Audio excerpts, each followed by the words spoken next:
লক্ষ্মীনারায়ণের দর্শন উদ্দেশ্যে একবার ব্রহ্মার মানসপুত্র চতুর্সেন বৈকুণ্ঠ ধামে এসে হাজির হলেন। কিন্তু দুয়ারে দাঁড়িয়ে আছে জয় এবং বিজয় নামে দুজন দাঁড়ি। তারা তাকে বাধা দিলে তিনি তাদের অভিশাপ দিলেন যে তাদের অসুর বংশে জন্ম হবে এবং 3 জন্ম সাপ মুক্ত হয়ে আবার তারা বৈকুণ্ঠ ধামেই স্থান পাবে। এক জন্মে তারা দিতির পুত্র হয়ে হিরণ্যাক্ষ ও হিরণ্যকশিপু নামে জন্ম লাভ করে। বরাহরূপী শ্রীবিষ্ণু ওই হিরণ্যাক্ষের বিনাশ ঘটালে হিরণ্যকশিপু অত্যন্ত ক্ষুব্ধ হয়ে পড়ে। সে ঠিক করল ওই মৎস্য কূর্ম ও বরাহ রূপধারী হীন নারায়ণের মাথা শূল দ্বারা ছিন্ন করে ভাতৃহত্যার প্রতিশোধ নেবে। সে নিজেকে অজেয় অমর করবার বাসনায় মন্দর পর্বতে গিয়ে তপস্যায় ব্রতী হলেন। ব্রহ্মার কঠোর তপস্যা শুরু করলেন তিনি। ব্রহ্মার উদ্দেশ্যে সেই তপস্যার ফলে হিরণ্যকশিপুর মস্তক হতে সৃষ্টি হলো এক অগ্নি। চারিদিকে ছড়িয়ে সেই অগ্নি নদী ও সমুদ্র সকলকে বিচলিত করে তুলল। ধরণী কেঁপে উঠল। দৈত্যের তপস্যার তেজ দেখে দেবতারা ভীত হলেন।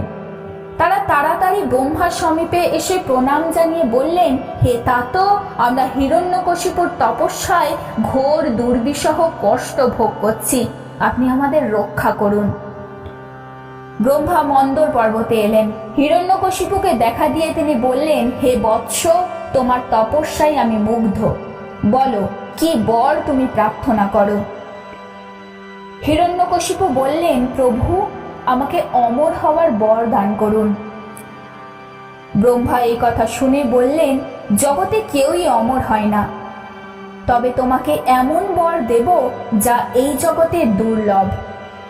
জলে স্থলে অন্তরিক্ষে তোমার মৃত্যু হবে না, ঘরের ভিতরে বা বাইরে তোমার মৃত্যু হবে না, দিনে বা রাত্রেও তোমার মৃত্যু হবে না, আমার সৃষ্টি প্রাণী জগতের দ্বারাও তোমার মৃত্যু হবে না, কোনো অস্ত্র তোমায় মারতে পারবে না, যুদ্ধে তুমি সর্বদাই অজেয় হবে। ব্রহ্মার বর শুনে দৈত্য অত্যন্ত খুশি হলো। এবার সে ব্রহ্মার বলে বলীয়মান হয়ে ভগবান শ্রীবিষ্ণুর প্রতি বিষাদাগার করতে শুরু করলো। স্বর্গ, মর্ত্য, পাতালে সমস্ত দেবাসুর, মনুষ্য, গন্ধর্ব, যক্ষ, রাক্ষসদের তিনি অজেয় বলে ঘোষণা করল। স্বর্গরাজ্য অধিকার করে ইন্দ্রের বাসভবনের রাজা হয়ে অবস্থান করতে শুরু করল। সকল দিক অধিকার করার পরও দৈত্যের মনের অভিলাষ এখনো পূর্ণ হয়নি। হিরণ্যকশিপুর পত্নী ছিলেন কয়াধু, তার 4 জন পুত্র। সবচেয়ে ছোট ছেলের নাম ছিল প্রহ্লাদ। সেই পুত্র সত্য, প্রত্যক্ষ এবং জিতেন্দ্রিয়। বালক সুলভ কোন রকম আচরণই তার মধ্যে দেখা যেত না। সর্বদাই শ্রীহরির পাদপদ্মে মোহিত ছিলেন সেই বালক। প্রহ্লাদের এহেন আচরণ দেখে দৈত্যরাজ হিরণ্যকশিপু অত্যন্ত অসন্তুষ্ট ছিলেন।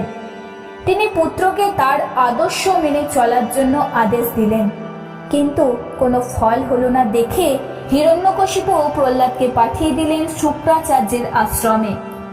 সেখান থেকে প্রহ্লাদ দানবীয় শিক্ষা লাভ করবে এই অভিলাষ ছিল তার মনে।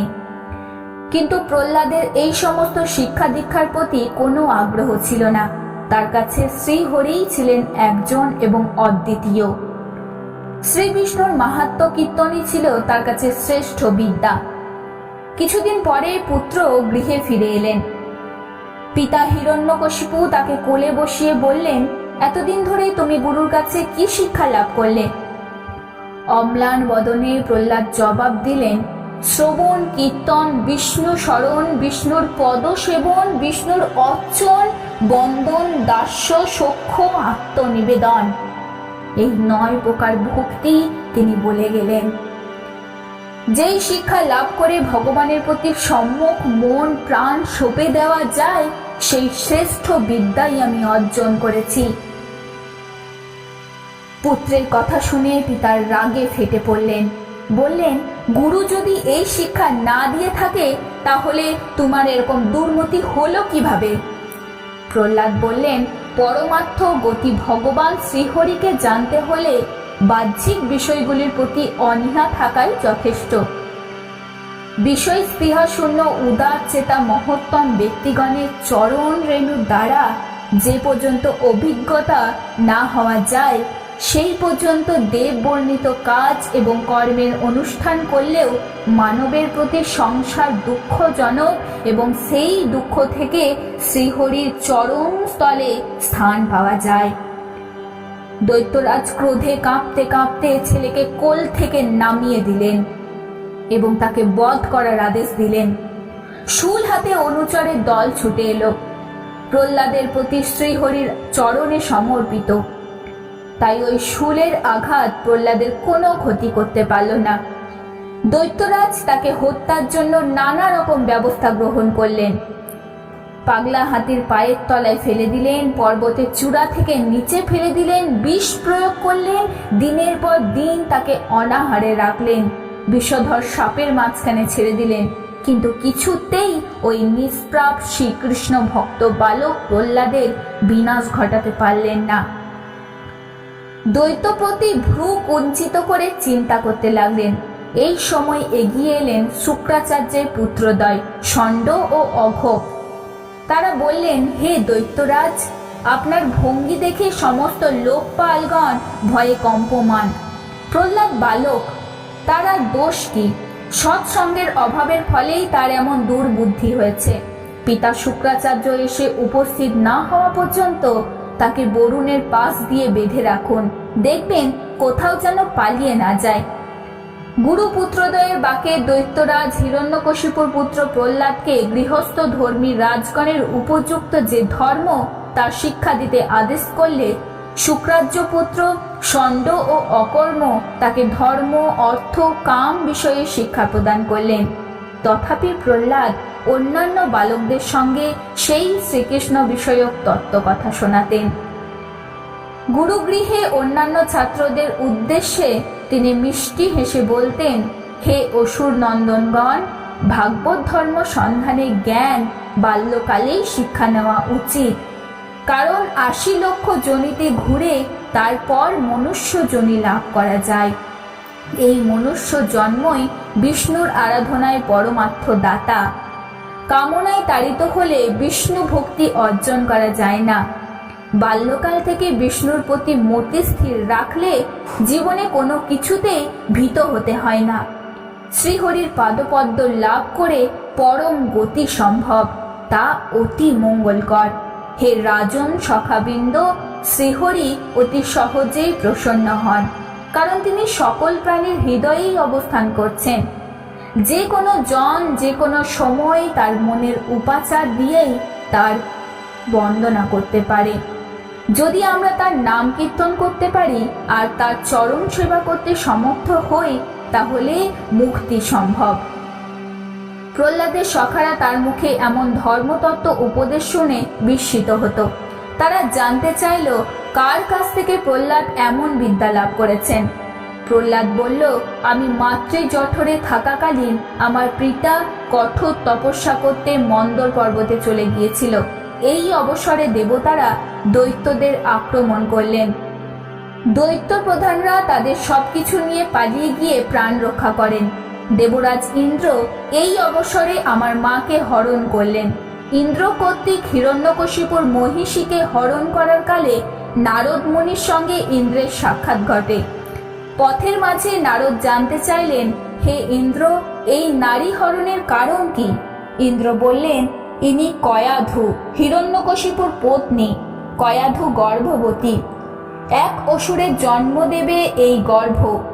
শিশু ভূমিষ্ঠ হওয়ার সঙ্গে সঙ্গে আমি তাকে মেরে ফেলব, তাই আমি এই নারীকে হরণ করে নিয়ে যাচ্ছি।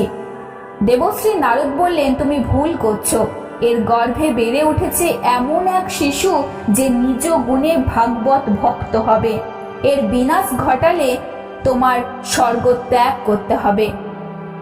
শ্রী প্রহ্লাদ বলতে থাকেন, নারদের বাক্য শুনে ইন্দ্র আমার মাকে ত্যাগ করে চলে গেলেন স্বর্গলোকে।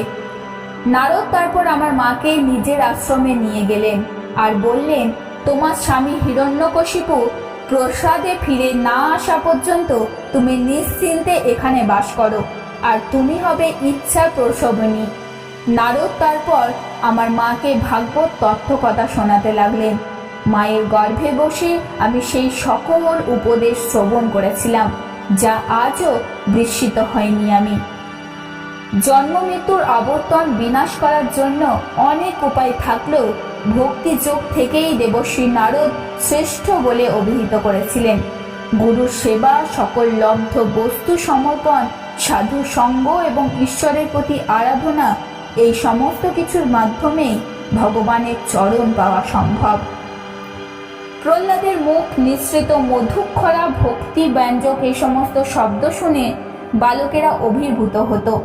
বালকেরা আরও এই সমস্ত কিছু কথা জানতে চাইত। ছাত্রদের এমন ভগবানের প্রতি শ্রদ্ধা দেখে গুরু শুক্রাচার্য সমস্ত ঘটনা দৈত্যরাজ হিরণ্যকশিপুকে জানালেন। তিনি পুনরায় পুত্র নিধনের চেষ্টায় মেতে উঠলেন। হুঙ্কার দিয়ে বললেন, ওরে অবোধ বালক, আমি ক্রুদ্ধ হলে ত্রিভুবন থরথর করে কেঁপে ওঠে ভয়ে, আর তুই সামান্য এক বালক হয়ে আমার আদেশ অমান্য করছিস? তোর এত বড় সাহস হয় কি করে? তোকে আমি মৃত্যুপুরীতে পাঠিয়ে দেব, দেখি তোর বিষ্ণু তোকে কিভাবে বাঁচায়। যদি সবেতেই তার অবস্থান হয়, তাহলে এই পাথরের স্তম্ভে তিনি আছেন কিনা সেটাই পরীক্ষা করে দেখা যাক। প্রহ্লাদ ধীর কণ্ঠে জবাব দিলেন, পিত, শ্রীবিষ্ণু সবেতেই বিরাজমান, অতএব এই স্তম্ভেও তিনি বর্তমান। শ্রী নারদ বললেন, ক্রোধে বশবর্তী হয়ে তখন হিরণ্যকশিপু ভঙ্গ হস্তে তেড়ে এলেন। তিনি সজোরে আঘাত করলেন সামনের পাথরের স্তম্ভে। অতি ভীষণ শব্দ শোনা গেল এবং পর মুহূর্তে এক নরসিংহের আবির্ভাব ঘটল, যার অর্ধেক নর এবং অর্ধেক পশুর। তার ভয়ানক দুটি চোখ, ফুটে বেরোচ্ছে দুটি গোলা, অতি উন্নত ও তীক্ষ্ণ দাঁতের সারি, খঙ্গের মতন ধারালো তার জিভ, অতি ভয়ঙ্কর সেই মূর্তি। ইনি স্বয়ং ভগবান শ্রীকৃষ্ণ। এমন বিকটরূপী নরসিংহের মূর্তি দেখে হিরণ্যকশিপু ভাবলেন, মহামানবী হরি এইভাবেই তার বিনাশ করতে চাইছেন। ক্রোধে উন্মত্ত হয়ে গদা ঘোরাতে ঘোরাতে দৈত্যরাজ ছুটে এলেন। নরসিংহকে বধ করতে তিনি উদ্যত হলেন। নরসিংহরূপী শ্রীহরি হিরণ্যকশিপুকে গ্রহণ করলেন। ঠিক যেমন গরুর মহাসর্প গ্রহণ করে, তাকে আক্রমণ করে আবার ছেড়ে দেয়, ঠিক সেই রকম। নরসিংহের হাত থেকে রেহাই পেয়ে দৈত্যরাজ ভাবলেন তার ভয়েই নরসিংহ কম্পমান। এবার তিনি খঙ্গ ও চক্র দিয়ে সেই ভয়ঙ্কর নরসিংহকে আক্রমণ করতে উদ্যত হলেন। নরসিংহের বিকট হাসিতে ফেটে পড়ল সভাগৃহ। সভার দ্বার দেশে নিজের উরুদয়ের উপর দৈত্যরাজকে স্থাপন করে নিজের নখ দিয়ে তার উদর বিদীর্ণ করে দিলেন। পিতামহ ব্রহ্মার বচনানুসারে দৈত্যরাজ হিরণ্যকশিপুর বিনাশ ঘটল। সন্ধ্যার সময় দ্বার দেশে শ্রীহরির উরুর উপর তার নখাঘাতে মহাদানবের মৃত্যু হল। দৈত্যরাজের অন্যান্য অনুচরদেরও নরসিংহ অবতার নখের আঘাতে ক্ষত বিক্ষত করে দিলেন। হাজার হাজার অসুরের মৃত্যু হল। তখনও তিনি ক্রোধে উন্মাদ। তিনি সিংহাসনে এসে বসলেন। তার ভয়ঙ্কর মুখ ও চেহারা দেখে কেউ তার সম্মুখে আসতে সাহস করল না। আকাশ থেকে পুষ্প বৃষ্টি করা হলো। অপ্সরা ও গন্ধর্বগণ নিত্য গীতে তাকে সন্তুষ্ট করার চেষ্টা করল। ব্রহ্মা, শিব, ইন্দ্র এবং অন্যান্য দেবতাগণ, প্রজাপতিগণ, চতুর্দশ মনু সকলেই করজোড় করে তার বন্দনা করতে লাগলো। তার সত্ত্বেও তার রাগ প্রশমিত হলো না। শ্রী ব্রহ্মার আজ্ঞায় শ্রী প্রহ্লাদ পায়ে পায়ে এগিয়ে গেলেন নরসিংহদেবের কাছে। মাটিতে পড়ে তার পাদ স্পর্শ করলেন।